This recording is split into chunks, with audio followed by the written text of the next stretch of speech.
Hello class. कल हम लोगों ने क्या पढ़ा था? रेजोनेंस के बारे में, और वहाँ पर देखा था, वहाँ से थोड़ा इधर हो जाए बेटा, पीछे से। कल हमने देखा था रेजोनेंस के बारे में, तो वहाँ पर हमने बताया था कौन सा केस चल रहा था, ये वाला example CH2 double bond CH single bond NH3, और यहाँ पर क्या था? Positive charge. तो यहाँ पर मैंने बताया था कि नाइट्रोजन का ऑक्टेट कंप्लीट है। क्या है? यहाँ पर कितने इलेक्ट्रॉन है? 8 इलेक्ट्रॉन है। इस वजह से इस पर जो पॉजिटिव चार्ज है वो रेजोनेंस में नहीं जाएगा, यानी यहाँ पर वैकेंट और वाइटल नहीं है। सही है ना? जिसका ऑक्टेट कंप्लीट होता है मतलब उसका जो NH2 NP6 है वो भरा हुआ है ना पूरा, ये तभी तो 8 हुआ है कि नहीं? तो इसका NH2 NP6 पूरा क्या भरा, मतलब ऑक्टेट कंप्लीट है, तो वहां पर रेजोनेंस नहीं हुआ। क्लियर है ना? तो यहाँ पर रीजन नहीं है, नॉट रीजन। आप लिख सकते हैं नॉट रीजन। यदि मान लीजिए मैं आगे चलूं,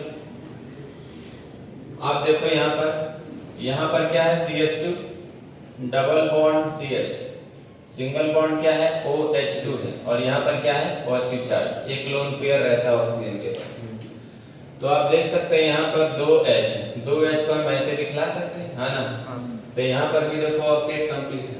तो आप चेक करोगे तो डबल सिंगल पॉजिटिव ऐसा लगेगा रेजोनेंस है, बट यहाँ पर भी रेजोनेंस नहीं है। क्यों? क्योंकि इस वाले पोर्शन पर देखो कितने हो चुके हैं? 8 इलेक्ट्रॉन, मतलब इसका NH2 NP6 क्या है? 12 है। तो यहाँ पर भी रेजोनेंस नहीं है, नॉट रीजन। क्लियर है कि नहीं? है ना? है?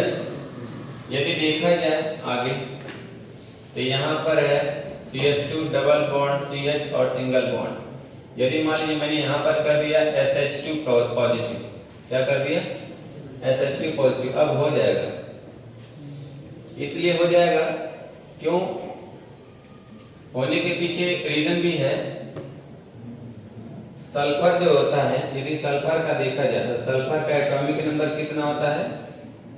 16 होता है। 16 का मतलब 1s2 2s2 2p6 और फिर 3s2 3p एंड 3d0। तो p में कितने जा रहे हैं? यहाँ पर कितना हो गया? 6 4 10 10 2 12, और यहाँ पर कितने आ गए? 4। देखो यहाँ पे 6 2 8 2 10 10 2 12 12 4 16। तो यहाँ पर n की वैल्यू 3 है, और यहाँ पर भी n की वैल्यू 3 है ना? तो यहाँ इसके p ऑर्बिटल में कितने हैं? p ऑर्बिटल में कितने हैं? 4। और यदि p ऑर्बिटल में अभी देखो, अब 4 का मतलब क्या है कि p इस प्रकार होता है ना, आपको पता होगा। सही है? तो 4 है, 1 2 3 एंड 4। यदि आप इलेक्ट्रॉन दोगे इसको तो ये पहले क्या करेगा? p में तो लेगा ही लेगा। हर ऑर्बिटल पे क्या करना चाहेगा? पेयरिंग करना चाहेगा, है ना? तो पहले तो इलेक्ट्रॉन लेगा ही लेगा। बट यदि मान लीजिए ये भर गया, p भर गया, और फिर इसको इलेक्ट्रॉन देना चाहो तो फिर भी लेगा। क्यों? क्योंकि जस्ट पड़ोस में, इसके नेबर में क्या है? वैकेंट d ऑर्बिटल है। क्या है? और आप देखो एनर्जी लेवल भी क्या है? लगभग सेम है। यदि मान लीजिए एक एनर्जी लेवल यहाँ होता और एक एनर्जी लेवल यहाँ होता और एक एनर्जी लेवल यहाँ, ये होता आपका 2, ये होता आपका मान लीजिए 4 वाला, और ये मान लीजिए 8 वाला है। तो यहाँ से 2 से 4 में जंप कराने में दिक्कत होती है। इलेक्ट्रॉन को जंप कराने में दिक्कत कहाँ पर नहीं होगा? यदि सेम एनर्जी लेवल में होंगे, यानी सभी के सभी इलेक्ट्रॉन कहाँ पर है? थर्ड सेल में। कहाँ पर है? तो उसको जंप कराने में हमें कोई तकलीफ नहीं होगी। तो इसमें देखो इलेक्ट्रॉन कहाँ पर है? थर्ड में। बोलो है ना? तो यदि इलेक्ट्रॉन को मुझे डी में ट्रांसफर कराना होगा तो मुझे कोई दिक्कत नहीं होगी। क्यों? क्योंकि 3 से 3 में जंप कराने में मुझे कोई तकलीफ नहीं होगी, है ना? तो ऐसा फैसिलिटी किसमें आ रहा है? सल्फर के पास आ रहा है। किसके पास आ रहा है? तो यहाँ पर रेजोनेंस होगा, यानी किसके पास क्या है? सल्फर के पास। सल्फर के पास है आपका वैकेंट d ऑर्बिटल। क्या है? तो ये अपने वैकेंट d ऑर्बिटल में इलेक्ट्रॉन को ले लेगा। समझे कि नहीं? तो ये यहाँ पर रेजोनेंस हो जाएगा, यानी यहाँ पे क्या है? रीजो बोलो पॉसिबल है ना? क्लियर है ना? सेम और देखो, यदि मान लीजिए मेरे पास कुछ ऐसा है CH2 double bond CH single bond BH2, क्या है? BH2। तो यहाँ पर बोरॉन ने कितने बॉन्ड बनाए हैं? देखो H और H कितने बनाए हैं? 3 ही बॉन्ड बनाए हैं। तो कितने इलेक्ट्रॉन होंगे? 6। तो इसका क्या होगा? वैकेंट पी खाली होगा। तो ये भी क्या करेगा? अपने वैकेंट पी में इलेक्ट्रॉन को ले लेगा। रूल ही क्या था? आप देखो यहाँ पर रूल यही था ना बेटा, CH2 डबल बॉन्ड CH और सिंगल बॉन्ड CH और यहाँ पर क्या था? प्लस था ना। यहाँ पर कितने इलेक्ट्रॉन है कार्बन के पास? 6। तो आप इस इलेक्ट्रॉन को यहाँ पर भेज रहे थे, है ना। सेम सिचुएशन, कितने इलेक्ट्रॉन है? 6। तो ये इलेक्ट्रॉन यहाँ पर चला जाएगा, यानी यहाँ पर भी क्या है? रिजोनेंस है। समझे कि नहीं? बोलो, यदि रिजोनेंस है तो कैसे बनेगा? पता चल रहा है कि नहीं चल रहा है? देख लो, यदि नहीं चल रहा है तो CH2 double bond CH single bond, यहाँ पर क्या है आपके पास? B और यहाँ पर क्या है? H2। तो आपने बोला कि यहाँ पर कितने इलेक्ट्रॉन है? 6 इलेक्ट्रॉन है। तो यहाँ पर वैकेंट p ऑर्बिटल होगा, क्या होगा? इसके पास क्या होगा? वैकेंट p ऑर्बिटल होगा। और यदि वैकेंट p ऑर्बिटल होगा तो ये अपने वैकेंट p ऑर्बिटल में क्या करेगा? इलेक्ट्रॉन को लेगा। यानी यहाँ पर देखो पाई बना है ना। तो यदि यहाँ पर पाई कैसे बनता है बेटा? लेटरल ओवरलैपिंग से। सिग्मा कैसे बनेगा? एक्सियल। सही है ना। यदि लोब्स का ओवरलैपिंग ऐसे हो रहा है ना, इसी को बोलते हैं साइड वाइज ओवरलैपिंग। क्या बोलते हैं? इसमें पाई बॉन्ड बनता है। तो यदि मान लीजिए यहाँ पर पाई है तो सिग्मा छोड़ दो, आप पाई की बात करो, तो पाई ऐसे बना होगा, है ना। देख लो बना होगा कि नहीं। तो ये मान लीजिए पाई बॉन्ड है। कौन सा बॉन्ड है? ये पाई बॉन्ड। और इसके पास क्या है बेटा? इसके पास है आपके पास, बोलो, वैकेंट p ऑर्बिटल, है ना। सही इलेक्ट्रॉन तो है। तो अब इन दोनों में क्या होगा? इन दोनों में ओवरलैपिंग होगा। क्या होगा? तो ये वाला क्या हो जाएगा? खाली हो जाएगा, है ना। समझ रहे कि नहीं? तो क्या हो गया? ये किसका सिंबल है? रिजोनेंस का। जब ओवरलैपिंग होगा तो ये क्या हो गया आपका? बोलो, वैकेंट हो गया। क्या हो गया? वैकेंट। अब नया पाई यहाँ बन चुका है इन दोनों की ओवरलैपिंग से। और ये ओवरलैपिंग कैसा है? साइड वाइज या लेटरल ओवरलैपिंग, है ना। Parallel parallel. तो पाई बनेगा। बोलिए यहाँ पर क्या हो गया आपके पास? CH, यहाँ क्या हो गया? Double bond. और यहाँ पर क्या हो गया आपके पास? बोलो, BH2, है ना। क्लियर है ना। यानी यहाँ पर रिजोनेंस होगा। नोट करें।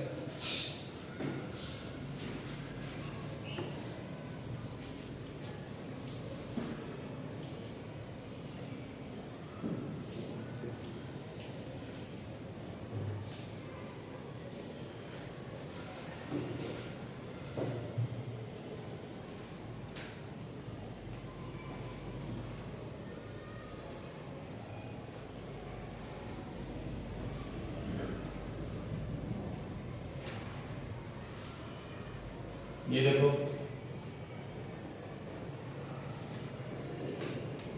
Double single positive, double single positive होगा रिजोनेंस। कितने आर इसमें लगेंगे? यदि मैं इस पाई बॉन्ड को यहाँ पर शिफ्ट करूँ तो यहाँ पाई बना, पॉजिटिव चार्ज यहाँ निकलेगा, है ना। क्या होगी जरा बताओ, बोलो। पाई तो यहाँ बना, ऊपर वाला पॉजिटिव तो एज इट इज है। जब ये बॉन्ड यहाँ आया तो पॉजिटिव चार्ज कहाँ आया? इस जगह। बोलो। अब एक बार मैं इस पाई बॉन्ड को यहाँ शिफ्ट कर दूं, समझे कि नहीं? तो पॉजिटिव चार्ज यहाँ पर दिखेगा। बोलो क्या हो गया? बताओ। तो यहाँ तो पाई बन गया। ये वाला पॉजिटिव पहले से बैठा है। जब ये यहाँ गया तो पॉजिटिव कहाँ है? यहाँ पर, है ना। अब एक बार मैं इसको यहाँ भेज दूं तो पॉजिटिव चार्ज कहाँ दिखेगा? यहाँ पर, है ना। क्या हो गया जरा बताओ, बोलो। तो यहाँ पर डबल, ये वाला पॉजिटिव पहले से और एक ये नया वाला, समझे कि नहीं? है ना। देखो एक तरीका और है, एक बार डबल यहाँ है तो एक बार डबल यहाँ ले आओ, फिर एक बार डबल यहाँ ले आओ और एक बार डबल यहाँ ले आओ। देखो हर जगह आएगा, सही है ना। इसीलिए इसका जो रियल हाइब्रिड स्ट्रक्चर बनता है वो कुछ इस तरीके से दिखता है, लाइक दिस। मतलब पॉजिटिव चार्ज हर एक, जो ये वर्टेक्स दिख रहा है ना, यानी हर एक टर्मिनल पर पॉजिटिव चार्ज है। देखो ना, दिख नहीं रहा है क्या? कितने आरएस बने? 4 आरएस बने। क्लियर है क्या? और देखो,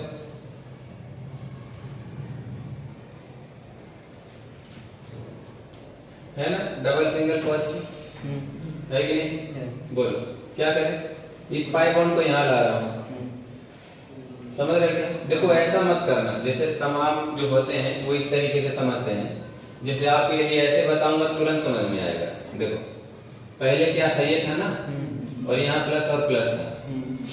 तो कितने लोग होते हैं कि इसको तोड़ते हैं, इस पाई बॉन्ड को ऐसे तोड़ेंगे तो यहाँ माइनस यहाँ प्लस, कहेंगे ये वाला तो पाई बॉन्ड बना लिया, तो ऐसे दिखलाएंगे। देखो ये माइनस प्लस मिलके एक नया पाई बॉन्ड बन गया, ये वाला तो पहले से ही है और ये वाला अभी जो बना है।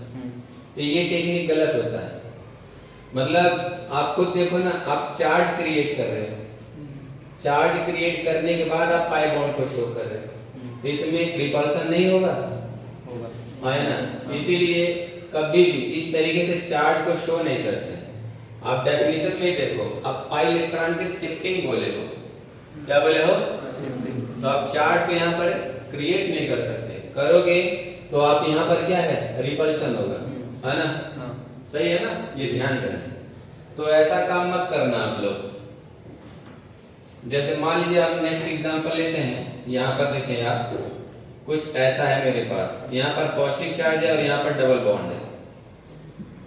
तो यदि मान लीजिए मैं इस पाई बॉन्ड को यहाँ पर शिफ्ट कर रहा हूँ, यहाँ पर, तो पॉजिटिव चार्ज कहाँ जाएगा? इस जगह पे आएगा कि नहीं? तो बताओ क्या हो गया, बोलो।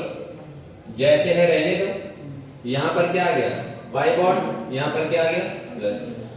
अब यदि मैं इसको यहाँ पर शिफ्ट करूं तो यहाँ पर आ जाएगा ना पॉजिटिव चार्ज, बोलो क्या हो गया?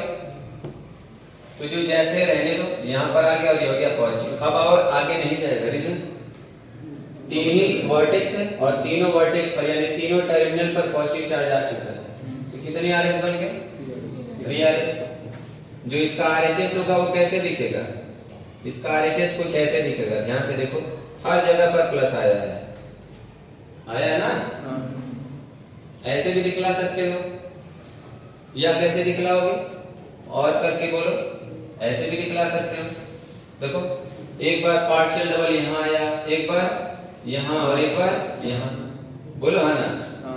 एक बार प्लस यहाँ पर, एक बार प्लस यहाँ पर और एक बार प्लस यहाँ पर, तो हर जगह प्लस है ना, इसीलिए उसको हम ऐसे दिखला देते हैं। सही है?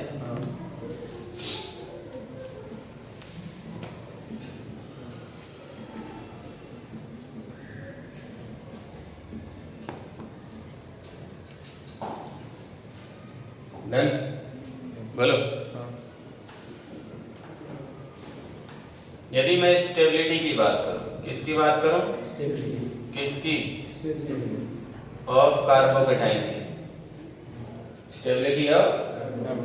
तो यदि मान लीजिए आपके पास कुछ ऐसा है और एक आपके पास कुछ ऐसा है, तो ये रेजोनेंस इसमें भी है, रेजोनेंस इसमें भी है। इसके कितने आरएस बन रहे हैं? 3। इसके कितने बनेंगे? एक तो एक खुद है, एक तो ये वाला, जब इसको यहाँ शिफ्ट करोगे, और एक 3 आरएस बनेंगे। बट स्टेबिलिटी किसकी ज्यादा है? इसकी ज्यादा है। आगे पढ़ोगे तो एक चीज और ध्यान देना, ये जो स्ट्रक्चर है एक्चुअल में ये एरोमेटिक है। कैसा है? एरोमेटिक, है ना? तो यदि एक बार एरोमेटिक लिख दिया तो नो डाउट इसकी स्टेबिलिटी क्या होगी? ज्यादा होगी। समझ रहे हो कि नहीं? आगे देखो, यदि मान लीजिए मेरे पास कुछ ऐसा है, मेरे पास एक ये है और मेरे पास कुछ ऐसा है,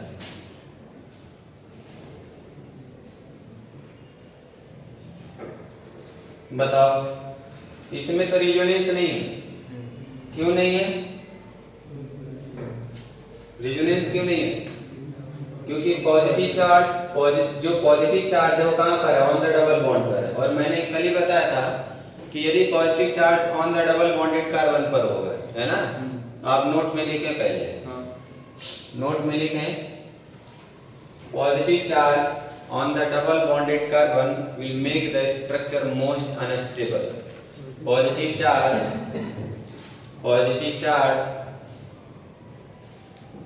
on the double bonded carbon will make the structure most unstable. Structure क्या हो जाएगा? बहुत ज्यादा अनस्टेबल। और यहाँ पर तो रिजोनेंस है बेटा, यहाँ पर क्या है? रिजोनेंस। देख लो डबल सिंगल पॉजिटिव, इसके कितने आरएस बनेंगे? 5 आरएस। 5 आरएस तो इसके भी बनेंगे बेटा, बट इधर से एक प्लस आई का सपोर्ट भी लगा है। अभी हम प्लस आई ही बोलेंगे, आगे हाइपर कॉन्जुगेशन भी पढ़ेंगे, तो अभी उसका वर्ड यूज नहीं कर रहा हूँ, सही है ना? अभी आपने इंडक्टिव पढ़ा तो वो यूज करा रहा हूँ। तो देखो ना, कार्बोकेटाइन को कौन स्टेबलाइज करता है? प्लस आई। तो प्लस आई का भी एक फायदा मिला, बेनिफिट, और 5 आरएस का तो मिल गया। तो स्टेबिलिटी ऑर्डर क्या हो गया? हुआ कि नहीं हुआ? है ना? नोट करें।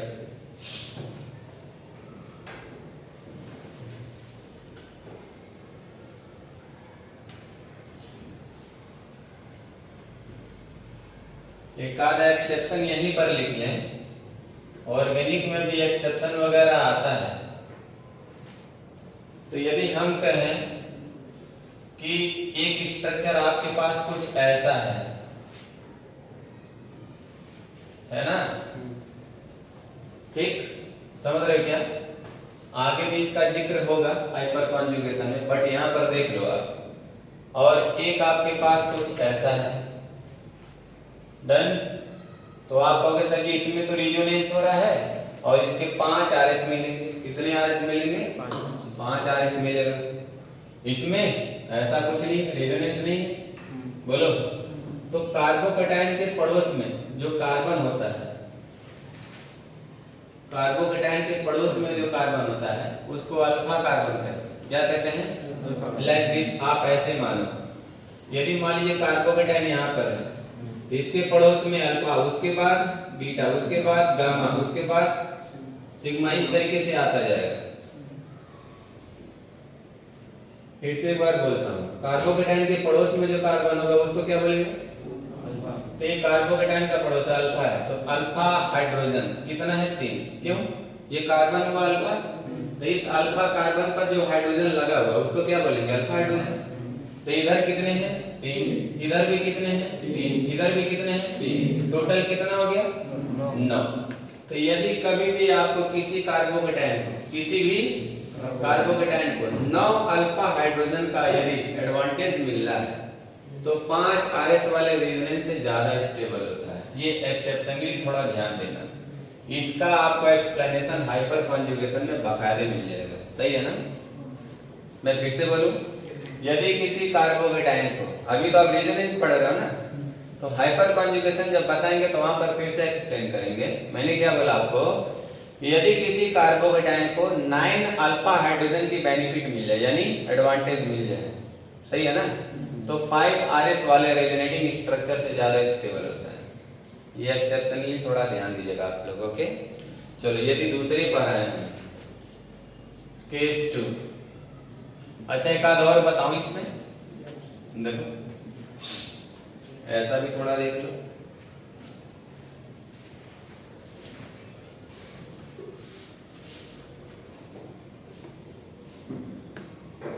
रेजोनेंस है ना? देखो डबल सिंगल पॉजिटिव, इधर से भी है डबल सिंगल पॉजिटिव। इस कंपाउंड का नाम भी लिखो, ट्रोपोलियम है। क्या नाम है इसका? ट्रोपोलियम है, लिख लो इसको, ओके? और आयन में कौन सा है? कार्बोकेटाइन है। आयन जैसे कैटाइन और एनायन होंगे ना, तभी पॉजिटिव है तो कार्बोकेटाइन, ट्रोपोलियम कार्बोकेटाइन। देखो इधर, ये इधर गया है ना, तो पॉजिटिव चार्ज कहाँ लिखो? इधर, यहाँ पे। बोलो क्या हुआ? बोलते चलो, बाकी सब जैसे वैसे नोट कर लो। ये तो है ना, इधर भी है पॉजिटिव चार्ज, यहाँ आया, बोलो सॉरी, पॉजिटिव चार्ज यहाँ आया और ये कभी बना। रेजोनेंस तब तक होता रहेगा जब तक स्ट्रक्चर रिपीट ना हो जाए। जहां स्ट्रक्चर रिपीट होना स्टार्ट हुआ, रुक जाओ, फिर टोटल आरएस को काउंट कर लो। अभी चलेगा, देखो अभी भी चलेगा ना। कहाँ आया पॉजिटिव? इस जगह पर आ गया और ये सिंबल देना ना भूलें। बोलो क्या हो गया, बताओ। ये है ऐसे है ना, आगे बोलो। ये तो है, ये भी है, प्लस यहाँ आ चुका है और यहाँ पर पाई बॉन्ड बना। डन। अब बोलो फिर से है डबल सिंगल पॉजिटिव। अब इसको यहाँ भेजो तो पॉजिटिव चार्ज यहाँ दिखेगा, है ना। उधर के बदले मैं इधर लिखता हूँ। बताओ क्या हो गया। देखो इधर तो पहले से है, इधर भी पहले से है। अब यहाँ पर आया, यहाँ पर आ गया पॉजिटिव चार्ज। देखो अभी भी है ना, है ना अभी भी। तो इसको इधर भेज दो। अब पॉजिटिव चार्ज यहाँ पर दिखेगा, दिखेगा कि नहीं। बताओ क्या हो गया।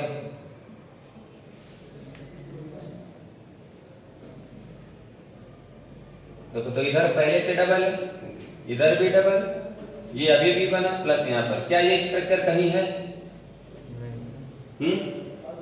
यदि स्ट्रक्चर रिपीट हो गया तो वैलिड नहीं होगा, उसको एक्सेप्ट नहीं किया जाएगा हम लोग। क्या ये स्ट्रक्चर आप जितने भी आरएस बना उसमें कहीं दिख रहा है? नहीं है ना। बोलो। और पलटने की कोशिश मत करना कि सर जी इसको पलट दो, ऐसा समझ रहे हो ना। एटम की शिफ्टिंग इसमें नहीं है, ध्यान रहे। ओके आना। यानी ये इन सभी स्ट्रक्चर में से क्या है, अलग है। बोलो ऐसा भी कहीं भी नहीं है, रिपीट नहीं हुआ है। आगे चलो फिर इसको यहाँ कर दो तो यहाँ पर प्लस दिखेगा। बताओ क्या हो गया। बोलो यहाँ पर डबल प्लस यहाँ आ गया, यहाँ पहले से और यहाँ पर भी पहले से। अभी भी होगा, देखो है ना, होगा। तो उधर के बदले मैं इधर ही बना देता हूँ, बना दूं ना। बोलो क्या हो गया। इधर तो पहले से है, यहाँ अभी बना। बोलो पॉजिटिव चार्ज यहाँ पर आ गया और यहाँ पर है।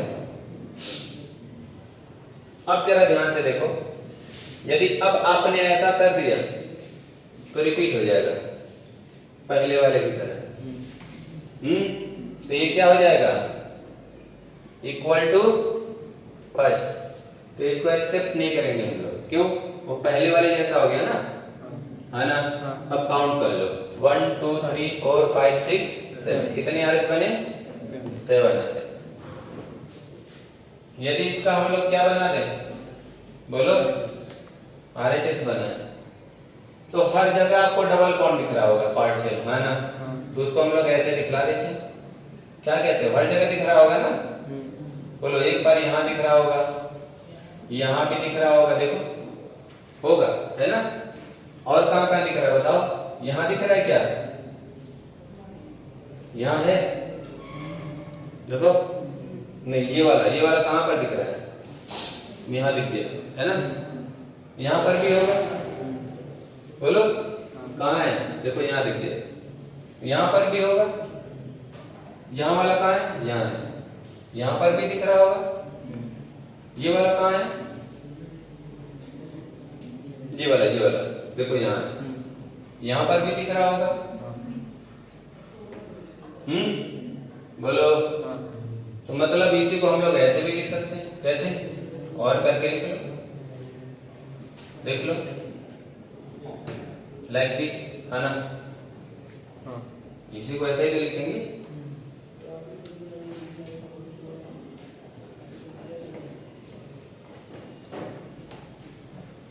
एक पॉजिटिव चार्ज कितने कार्बन पर डिस्ट्रीब्यूट हुआ, एक कार्बन पर कितना आया होगा, बहुत ज्यादा स्टेबल है कि नहीं। केस 2 केस 2 केस 2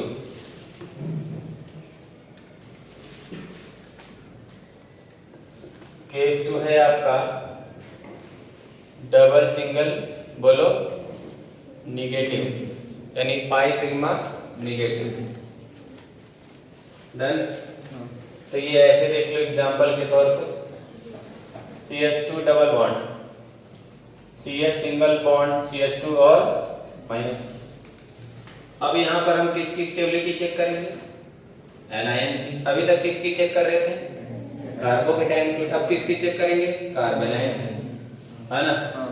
अब क्या होगा, ये यहाँ पर इलेक्ट्रॉन देगा तो यहाँ से मतलब ये नेगेटिव चार्ज गया पाई बॉन्ड बनाने, तो यहाँ से एक पाई बॉन्ड टूट जाएगा। समझे क्या? अब ऐसे मत दिखला देना, समझ लो पहले।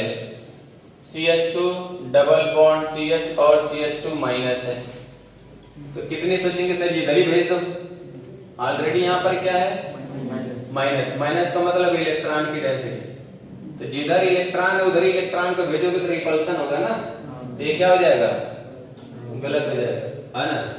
तो ये वाला जो नेगेटिव चार्ज है जो अनशेयर्ड है वो किस में जा रहा है? पाई बॉन्ड बनाने में। एक पाई बॉन्ड यहाँ से ब्रेक हो जाएगा, तो बोलो क्या हो गया? तो यहाँ हो गया नेगेटिव चार्ज, इधर बोलो CH और डबल बॉन्ड CH2। कितने RS बने?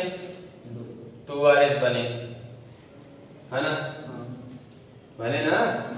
ऐसे भी समझ सकते हो, देखो यहाँ पर CH2 CH और CH2, सही है क्या? तो यहाँ पर तो पाई बॉन्ड बना है, देख लो यहाँ पर पाई बॉन्ड बना है ना, ये वाला, है ना? ये क्या है आपका? Pi bond. और यहाँ पर क्या होगा बोलो? जो इसमें इलेक्ट्रॉन है भाई, इलेक्ट्रॉन के कारण ही ना नेगेटिव चार्ज है, तो ये इसके साथ क्या करना चाह रहा है? ये वाला ओवरलैप करना चाह रहा है, तो ओवरलैप करके यहाँ पर एक नया पाई बॉन्ड बनेगा। बनेगा कि नहीं? बोलो है ना? सही है। तो ये अपना इलेक्ट्रॉन किसको देगा? ध्यान रहे, ये अपना इलेक्ट्रॉन इसको देगा, सही है क्या? तो ये पाई वाला इसमें जाके शिफ्ट हो जाएगा। जब ये इसको देगा इलेक्ट्रॉन, इधर वाला क्या हो जाएगा? इसमें शिफ्ट हो जाएगा। तो बोलो क्या हो गया? आप जरा बताओ। तो यहाँ पर हो गया आपका CH2 और यहाँ पर जो इलेक्ट्रॉन आ गया, है ना? और इधर बोलो क्या हो गया? CH और डबल बॉन्ड CH2।